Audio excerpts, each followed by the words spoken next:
Hi guys, welcome back to ESCplus. My name is Aitor, and we're here again another night, again more with another contestant for Malta's Eurovision Song Contest 2025, trying to represent Malta next year, or this year actually, in Switzerland, in Basel. Is Marie-Claire. Hi, thank you for coming to our channel. Hello. Thank you How, for having me. Yeah, thanks for coming and to our channel and talking to us. You're not new to this channel. You've been already we already talk and we already you are not a new face for Eurofans.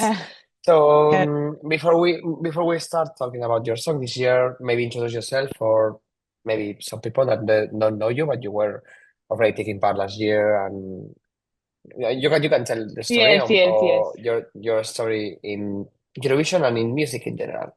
Yes, yes. So, I'm 31 years old. I'm from Malta.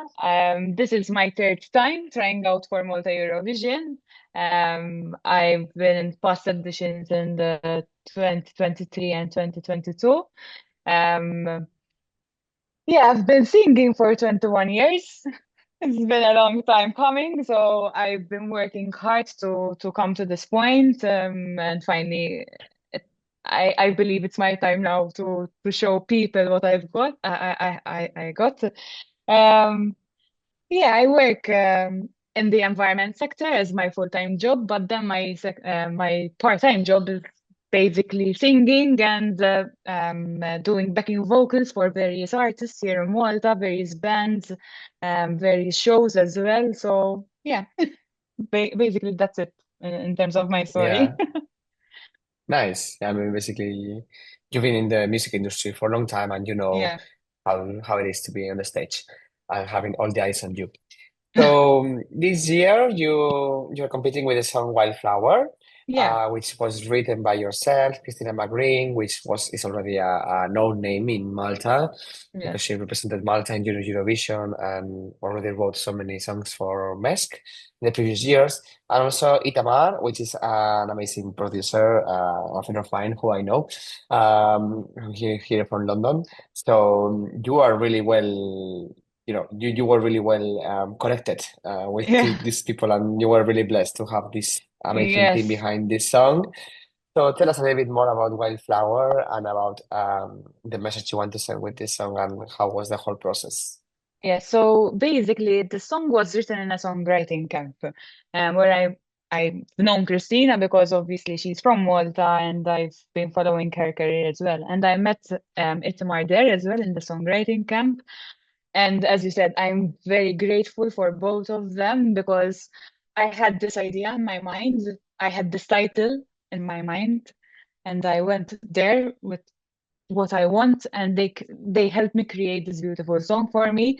It's all of my songs are very important to me. I write my music and my songs based on what I go through in everyday life, and I make sure as well that people can relate to them. So the song basically is how to be more resilient, how to grow, and how to also fight against the storms. Like, I mean, if you're going through something difficult, it's how you um, win the fight against these difficult moments. And basically, that's it. So I'm going through a difficult time, like everyone else may go through difficult things. And so I wanted to write something that to make others feel like, listen, you can go through this, you got this, and you can make this happen. So Nice. yeah. Yeah. Yeah. As you said, you were really well, connected and really well Mhm. accompanied in the songwriting session. But tell us, which was your inspiration for this song musically? I mean, lyrically, the story is Mhm. yours, personal, so you don't have to think too much about that. It just came from your heart. But tell us, what are your inspirations in music, and what do you want to achieve with this song? Um, I am a huge fan of gospel music, and I really wanted. So I had Thankful in 2022. It was already close to a gospel song, having choirs backing me up. Fading was also close to that of last year, but this time I wanted to go bigger. And I always follow these gospel groups. So I wanted something that can help inspire people. Even there are moments in the song where people can join and clap with it. So I want it to be a whole experience, and I think that is what we managed to create. Maybe it's not for everyone, let's say. It's not a cup of tea for everyone, but I've had some very positive feedback on it. Like people keep on non-stop singing the chorus because it's very catchy, and people clapping when it comes to the bridge. So I think we managed as a team to create that experience for that with the song. Mm. No, yeah, for sure, it's a really powerful song with a really strong message, and your voice shines so much in the song. But and I can totally see the gospel, the style in the music and the inspiration from that. And but tell us, how are you preparing vocally and physically for the Mhm. performance? And if you could tell us a little bit, what can we expect from your performance, without telling too much, because I know that it's a secret yet. But Yeah. yeah. I've been going, I mean, I never stopped going to vocal lessons because it's never enough. So you have to keep on training. So I have a number of vocal lessons coming up. I have even some rehearsals with a choreographer, so that my choreographer can help me utilize better the stage, connect better with the cameras, connect better with the audience. Because although I've been singing for 21 years and been involved in the music industry for long, and I've been backing a lot of people, this is my first proper time on a huge stage and in front of this huge audience. I mean, way back in 2012, I was a backing vocalist with a friend of mine, Francesca Borch, but now it's a totally different thing, being front stage. So I have to prepare for that. I have to prepare physically by going through these rehearsals. I have to prepare mentally as well, because let's face it, I mean, we have this experience so much, but then it's still how to say, a bit tedious being in front of this large crowd. So I have to prepare mentally as well. I'm going through a number of appointments as well for my outfit, because I'm preparing this outfit with a local designer.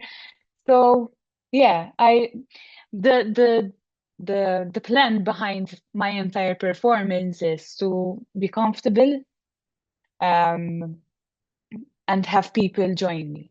So I want vibrant colors, although it starts a bit, how to say, dark, because I'm mentioning, like, I don't know my feelings, what they are. It's a bit sad. Then it opens up into a more like powerful, um, resilient message. So I want the colors to change from dark to brighter, and then have people like feel more the lyrics and understand better the power behind the song. So yeah, Nice, yeah. It's a very so there's a storytelling behind the song, and there's like a transition from dark to light. a transition. That's really Exactly. yes, that's amazing. And so tell us a little bit more. What was your reaction when you were announced as one of the 24 contestants for this year's competition? And what are your expectations for the semifinals? And Mhm. how do you feel about this year's competition in general? Oh my God. So first and foremost, my reaction was ugly crying, a lot of screaming. My husband was next to me, and he ended up like, "Oh, what's wrong?" He didn't understand at first what was happening. Um, but like I was very excited because, as I said, it would be my first proper time on that stage. Um, so yeah, it was a very huge reaction from my end. Um, what was the other question? What is your expectation, or your how do you feel? Expectations. Yes, for like how do you feel about this year's competition, basically? Listen, everyone, I mean, is competing to go through finals and eventually win. But that's what I want, the end game. But being in the semifinals is already enough. It already means the world to me. So now I want that to push more to push further into getting to the finals. Obviously, that's what everyone of us wants. In terms of the other songs and my other friend, my the other artists this year. I mean, now speaking as well as a Eurovision fan, but this year the level is high, and the different songs, the different styles presented in this year's edition, it's amazing. So people are in for a great show. So we'll see. Yeah, for sure. And how do you feel about being on the sharing a stage with such big names of the Malta Eurovision Song Contest, even people who represented Malta in the past, Uh-huh. and and sharing the stage with a big artist in Malta with such big songs, yeah, like yours, basically. Like the quality of the songs are really, really high this year. Mhm. So how do you feel? It's my honor to be on that stage with such great names. I mean, we're all friends. We are communicating. We're all helping each other. Because here, one needs to consider as well, the music industry is Malta, and Malta is very small. So we all know each other one way or another. And we've all worked with each other in different projects. So it's always an honor for me to sing with those with my colleagues, with my friends who have bigger names. I've looked up to them for many years, and I'm excited as well to collaborate with them in the future. So Yeah, for sure. So you will be participating in the first semi-final, right? We found that last week. And we also were able to hear to listen to all the songs from this year's competition. Which were the ones that really impressed you the most, and which ones are the ones that you like the most, basically? um, hmm, good question. There are a few which I like very much. One of them I can't not mention them. Cantera, they're my boys. I work with them as their backing vocalist. So I'm a bit biased for that, but but no, truly, this I've heard the song way back before it even made it to the semifinals, and I was very excited for them. The song it's very catchy. I like it very much, and it's their sound. It's a Mediterranean sound. So it shows their identity. Um, I like Victoria's song, Juno. I like. I like even the ballad ones. I like Kelsey's song. Um, I I like Raquel's song. So I don't know. There are a lot of good songs. Yes, there are so many good songs, and all the songs that you mentioned, all these ballads, I can see you singing them. Like it's your style, I would say. Big voice and with big belting Thank you. ballads. So let's dream a little bit and let's imagine that you are announced as one of the finalists for MESC 2025 and then that you are announced as the winner of MESC 2025. What would it be your reaction and what would it mean for you to represent Malta in Switzerland with Wildflower? Most probably I'll end up crying. Very ugly crying. No, it would be an honor to represent my country, obviously. It would be it would be a dream come true. So I can't imagine it differently than that if I had to win. And what would it mean for you to represent Malta in Eurovision? Is something that you always dream about, I guess. Mhm. Uh, yeah, what would it mean for you? Oh, it would be a dream come true for I think for every singer to represent their country abroad. I think Malta is so underrated. Yeah, I think we have a few odds against us. I don't know what happens in terms of voting, but I think we've always presented very good songs, very good performances, a very good show. So it's always an honor to represent your country, and it would be a dream come true. Yeah. Yeah, for sure. Finally, well, there are still two questions actually. First of all, have you talked with anyone from previous years Eurovision from Malta? What are their like what do they talk about their Eurovision experience? And so you can expect what can you expect from the Mhm. experience? Um, not I not so much spoken to previous. I spoken to Destiny, for example. I've known Destiny for a very long time since she was little. Um, I've spoken to Jessica Muscat. She had represented San Marino. Jessica is a long second or third cousin, something like that. We're related. But I've spoken to her about this experience, and I always look up to these people because they have such an amazing charisma. They have such confidence on stage. So obviously, try to have some pointers on how to take it all in, how to not get so nervous when you go up on that stage. So Mm, yeah, nice. And finally, we know that you've been dreaming with this for a long time and been on the Eurovision stage, and I'm sure that you follow Eurovision for a very long time.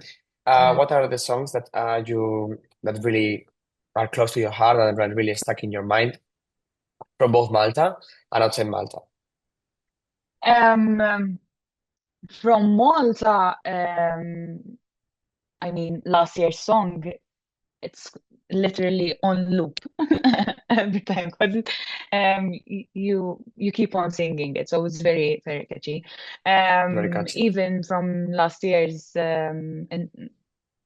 countries, I'm still not over the French song Mon Amour, and it's Slimani. so yeah, his voice literally it takes you all like it's amazing. He's an amazing artist, and I really look up to him and how he performs and how as a ballad singer and how Yeah. like he keeps himself composed for the yeah. Mm. Nice. That's a really beautiful song and totally in your style. So makes sense that you really like it. So yeah, I think this is the end of the interview, Marie Claire. Thank you so much for coming to our channel. I wish you the best of luck Thank you. for the first semi-final. I'm sure that you will get us goosebumps all over our body with your amazing voice. And finally, if you could send a message to our followers watching this video and supporting you, that would be amazing. Grazie حفلة. Yes, yes, of course. Thank you for all the support and for all the messages I've been receiving. It means the world to me. As I said, maybe it's not everyone's cup of tea, this song, but I appreciate every single feedback that I received, and I send a lot of love from my end. Thank you so much. Thank you so much. Bye. Bye.